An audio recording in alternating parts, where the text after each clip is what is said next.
Students, हमारा अभिक्रमित अनुदेशन चल रहा था। तो उसमें हमारी अभिक्रमित अनुदेशन में जो हमारी लाइव क्लास थी उसमें अभिक्रमित अनुदेशन की अभिक्रमित अनुदेशन का अर्थ हमारा हो चुका था। उसके बाद उसकी विषय अध्ययन सामग्री की विशेषताएं हो चुकी थी। उसके बाद अभिक्रमित अधिगम तथा अभिक्रमित अनुदेशन के बारे में हमने देख लिया था और अभिक्रमित अनुदेशन तथा शैक्षिक तकनीकी भी हम देख चुके थे। और उसके बाद उसकी शिक्षण की परंपरागत विधि और अभिक्रमित अनुदेशन की जो विधि है उसके बारे में तुलनात्मक अध्ययन हमने किया था। और उसके बाद अभिक्रमित अनुदेशन की ऐतिहासिक पृष्ठभूमि हम देख चुके थे। भारतवर्ष में अभिक्रमित अनुदेशन कब आया ये भी हमने देख लिया था। अभिक्रमित अनुदेशन के मूल तत्वों के बारे में हम जान चुके थे, उसके बारे में भी हम देख चुके थे।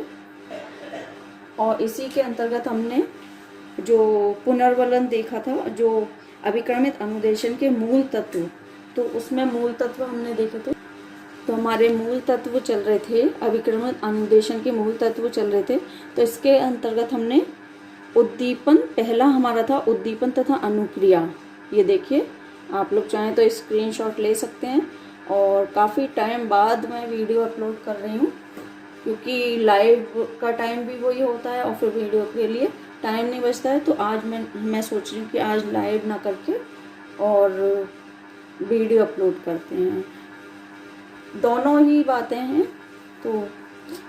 तो अभिक्रमित अनुदेशन के मूल तत्व, जिसमें कि पहला था हमारा उद्दीपन तथा अनुक्रिया, सेकंड हमारा व्यवहार तथा व्यवहार श्रृंखला, थर्ड हमारा पुनर्वलन और फोर्थ उद्दीपन नियंत्रण का स्थानांतरण, फिफ्थ हमारा पृष्ठपोषण, सिक्स पुष्टिकरण, सेवन अनुबोधन तथा निर्देशित खोज, एट्थ हमारा सामान्यीकरण एवं विभेदीकरण, नाइन क्रमागत प्रगति, 10 उत्तरोत्तर समीपता, 11 निदान तथा उपचार, 12 अवरोध श्रृंखला, 13 अभिक्रमित पाठ्यवस्तु और 14 छात्र नियंत्रित अनुदेशन। तो ये 14 इसके तत्व हैं अभिक्रमित अनुदेशन के। उसमें हमारा पहला उद्दीपन तथा अनुक्रिया हो चुका था। उसके अंतर्गत हमने देखा था अनुक्रिया, उसके बाद व्यवहार तथा व्यवहार श्रृंखला सेकंड हो चुका था। और कल हमने देखा था पुनर्वलन, जो कि इसका थर्ड मूल तत्व है। तो पुनर्वलन के अंतर्गत हमने देखा था कि पुनर्वलन कितने प्रकार का होता है। तो धनात्मक पुनर्वलन और ऋणात्मक पुनर्वलन। पुनर्वलन दो प्रकार का होता है, धनात्मक और ऋणात्मक। तो धनात्मक कौन सा होता है और ऋणात्मक कौन सा होता है। तो धनात्मक जो होता है उसके बारे में मैंने आपको बताया था कि धनात्मक का मतलब है किसी बच्चे को जैसे कोई उपहार देना या उसकी तारीफ करना, प्रशंसा करना, है ना, उस तरह का या कुछ भी।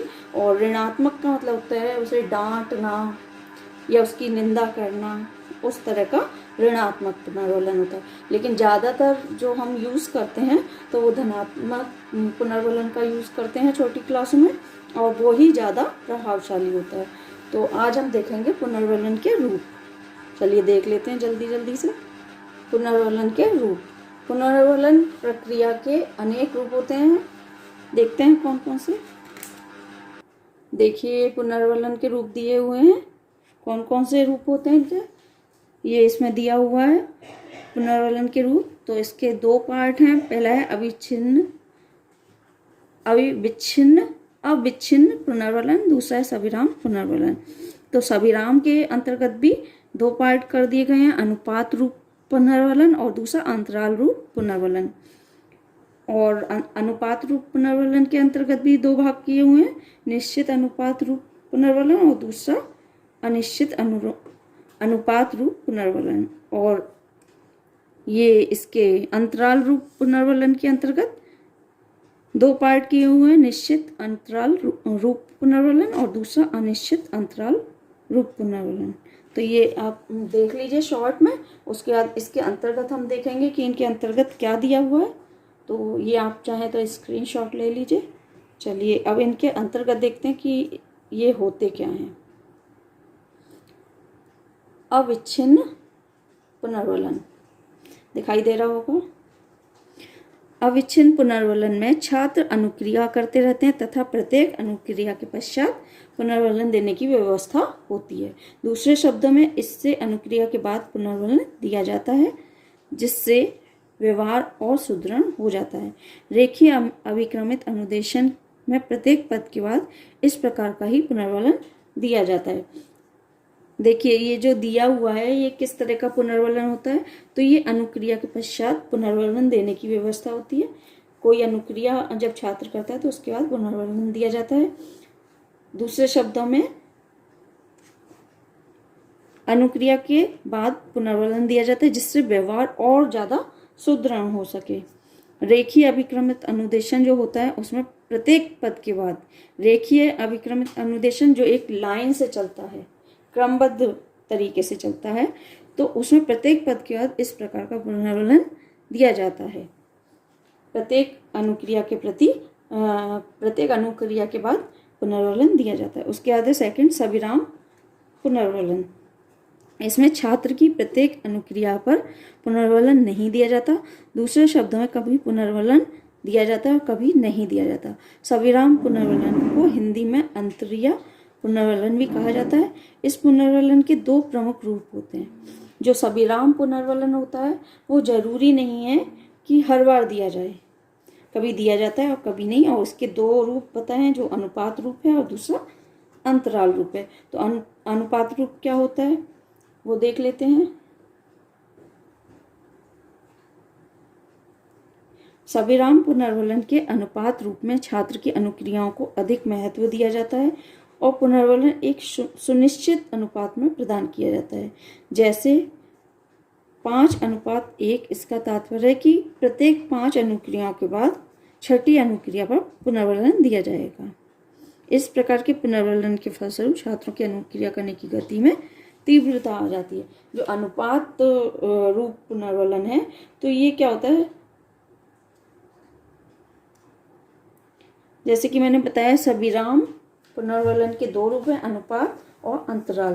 तो जो अनुपात रूप है तो इसमें जैसे कि दिया हुआ है कि जब छात्र 5 अनुक्रिया कर लेगा उसके बाद छठी अनुक्रिया पर पुनर्वलन दिया जाएगा, प्रत्येक अनुक्रिया पर पुनर्वलन नहीं दिया जाएगा। तो इसीलिए इसका नाम जैसे 5:1 है ना, इस तरह से इसकी परिभाषा दी गई है और इससे अनुक्रिया करने की गति में तीव्रता आ जाती है। अनुपात पुनर्वलन के भी दो रूप होते हैं। कौन कौन से? पहला है निश्चित अनुपात रूप पुनर्वलन और दूसरा है अनिश्चित अनुपात रूप पुनर्वलन।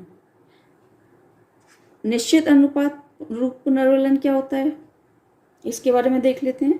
निश्चित अनुपात रूप पुनर्वलन में यह निश्चित कर लिया जाता है कि कितनी बार अनुक्रिया करने पर पुनर्वलन दिया जाएगा। देखिए नाम से ही पता चल रहा है कि निश्चित अनुपात रूप पुनर्वलन क्या होता है। तो इसमें पहले से ही ये डिसाइड रहता है कि कितनी अनुक्रिया के बाद पुनर्वलन दिया जाएगा।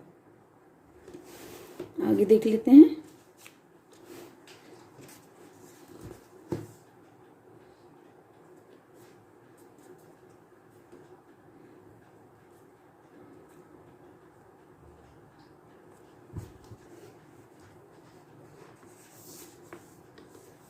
उसके बाद चलिए देख लेते हैं। अनुपात निश्चित हो जाने पर उसी अनुपात में पुनर्वलन दिया जाता है। जैसे प्रत्येक 5 अनुक्रिया करने के पश्चात छठी अनुक्रिया पर पुनर्वलन दिया जाएगा। कक्षा शिक्षण में यह पुनर्वलन प्रभावशाली पाया गया है। लुम्सडेन है ये, इसमें थोड़ा नाम थोड़ा गलत लिखा हुआ है। लुम्सडेन के अनुसार पहले कम और फिर धीरे धीरे ज़्यादा अनुपात से पुनर्वलन प्रदान करना ज़्यादा अच्छे परिणाम देता है। तो इसमें समझ आ गया होगा आप लोग को, जैसे कि समझाया मैंने। चलिए अनिश्चित अनुपात रूप पुनर्वलन, तो इसमें क्या दिया हुआ है। इस प्रकार के पुनर्वलन में यह स्पष्ट नहीं होता कि कितनी अनुक्रियाओं के पश्चात पुनर्वलन दिया जाएगा। कभी तो 2 अनुक्रियाओं के पश्चात, कभी 5 अनुक्रियाओं के बाद, तो कभी 12 अनुक्रियाओं के पश्चात पुनर्वलन दिया जाता है। इसीलिए इसे अनिश्चित अनुपात पुनर्वलन कहा जाता है। छात्र अनुक्रियाएं करते रहते हैं पर उन्हें पता नहीं रहता कि कब उन्हें पुनर्वलन मिलेगा। जो ये भी देखिए नाम से पता चल रहा है कि अनिश्चित अनुपात रूप पुनर्वलन, तो इसमें कुछ भी डिसाइड नहीं होता कि कितनी अनुक्रियाओं के बाद पुनर्वलन दिया जाएगा, कभी 1 के बाद, कभी 2 के बाद, कभी 5 के बाद, तो ये डिसाइड नहीं रहता है। चलिए आगे देखते हैं अंतराल रूप पुनर्वलन। इसे समय अंतराल पुनर्वलन भी कहा जाता है। इसमें एक निश्चित अंतराल के पश्चात पुनर्वलन दिया जाता है, जैसे 5 मिनट बाद या 1 घंटे के बाद या 8 घंटे के बाद। इसमें समय पर ज़्यादा बल दिया जाता है और समय के अंतराल से ही पुनर्वलन प्रदान किया जाता है। ये 2 प्रकार के होते हैं। देखिए इसमें नाम जैसे कि सभी नाम से पता चल रहा है कि किस तरह का होगा। तो अंतराल यानी कि गैप, यानी कि बीच में खाली समय, अंतराल रूप पुनर्वलन, इसे समय अंतराल पुनर्वलन कहा जाता है। इससे एक निश्चित अंतराल के पश्चात पुनर्वलन दिया जाता है। इसे कुछ समय के बाद इसमें पुनर्वलन दिया जाता है, जैसे 5 मिनट हो या 1 घंटा हो, मतलब टाइम के बाद दिया जाता है। इससे क्या होता है, इसमें समय पर ज़्यादा बल दिया जाता है और समय के अंतराल से ही पुनर्वलन प्रदान किए जाते हैं। ये 2 प्रकार के होते हैं, निश्चित अंतराल रूप पुनर्वलन और दूसरा अनिश्चित अंतराल रूप पुनर्वलन। अब निश्चित और अनिश्चित देख लेते हैं जल्दी से। इसमें एक निश्चित समय के अंतराल के बाद जब पुनर्वलन प्रदान किया जाता है तब उससे निश्चित अंतराल पुनर्वलन कहा जाता है। पुनर्वलन कितने अंतराल के पश्चात दिया जाएगा, यह पहले से ही निश्चित कर लिया जाता है, जैसे हर 5 मिनट, हर 15 मिनट के बाद या हर घंटे के बाद। इसमें कार्य की मात्रा के स्थान पर समय के निश्चित अंतराल पर ज़्यादा बल दिया जाता है। समझ आ रही होगी कि निश्चित अंतराल, तो इसमें निश्चित रहता है कि कितने समय के बाद पुनर्वलन दिया जाएगा। अनिश्चित अंतराल रूप पुनर्वलन, इसमें जाहिर सी बात है उसमें निश्चित है, इसमें अनिश्चित।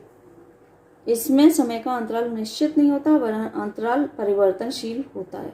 अतः इस प्रकार के पुनर्वलन को परिवर्तनीय या परिवर्तनशील समयांतर पुनर्वलन भी कहा जाता है। इस प्रकार के पुनर्वलन से जो व्यवहार परिवर्तन होते हैं या छात्र जो नया ज्ञान प्राप्त करते हैं वह ज़्यादा स्थायी नहीं होता। तो अनिश्चित अंतराल रूप पुनर्वलन, जैसा कि नाम से पता चल रहा है कि कोई इसका समय निर्धारित नहीं होता और अंतराल परिवर्तनशील होता है, उसे चेंज किया जा सकता है, कभी कम कभी ज़्यादा। तो इसमें ये अंतर होता है और इस प्रकार के पुनर्वलन को परिवर्तनीय या परिवर्तनशील समयांतर पुनर्वलन भी कहा जाता है। और इस प्रकार के जो पुनर्वलन से जो भी व्यवहार परिवर्तन होते हैं या छात्र जो भी नया ज्ञान प्राप्त करते हैं वह ज़्यादा स्थायी नहीं होता। तो ये हमारा था पुनर्वलन के रूप। आप लोग की समझ आ गए होंगे। ये मैंने अभी शॉर्ट में आपको रीड करा दिया है और थोड़ा बहुत समझा दिया है। फिर हम इसके बारे में लाइव क्लास में देखेंगे, डिस्कस करेंगे। जो भी समझाने लायक चीज़ें होंगी वो मैं आपको समझा दूंगी और अच्छे से। तो आप लोग इसे रीड करिए, समझिए और कोई भी दिक्कत हो तो पूछ लीजिएगा। और सबसे ज़रूरी चीज़, आप लोग चैनल को सब्सक्राइब नहीं करते हैं, देखते हैं सब्सक्राइब नहीं करते, ये बहुत गलत बात होती है। चैनल को सब्सक्राइब ज़रूर करिए, लाइक ज़रूर करिए। जो भी नए हैं वो चैनल को सब्सक्राइब कर दें, या आते रहते हैं और सब्सक्राइब नहीं किया है तो सब्सक्राइब ज़रूर करिए। लाइक शेयर कमेंट करते रहिए। Thanks for watching.